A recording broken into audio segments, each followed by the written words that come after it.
ఇద్దరూ సీతమ్మ కోసం అడవిలో గుట్టలు పుట్టలు అన్నీ వెతకడం మొదలుపెట్టారు. అలా వెతుకుతూ ఉంటే ఒకచోట కొన ఊపిరితో ఉన్న జటాయువుని రాముడు చూశాడు. ఒళ్లంతా రక్తంతో జటాయు నేలమీద పడి ఉన్నాడు. సీతమ్మ అపహరణ సమాచారాన్ని ఎలాగైనా రాముడికి చెప్పి మరణించాలని జటాయు అనుకున్నాడు. జటాయుని అలాంటి పరిస్థితుల్లో చూసి రామలక్ష్మణులు బాధపడ్డారు. అప్పుడు జటాయు శ్రీరాముణ్ణి బాధతో పిలిచాడు. రాముడు జటాయు దగ్గరకు వెళ్ళాడు.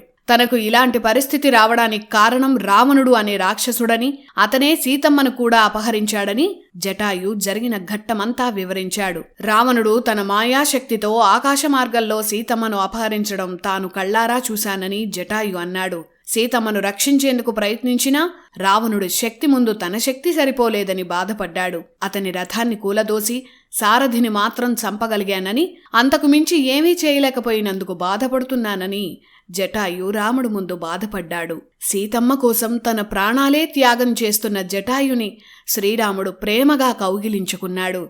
సీతమ్మ జాడ తెలిసిందని రాముడు ఆనందించాడు.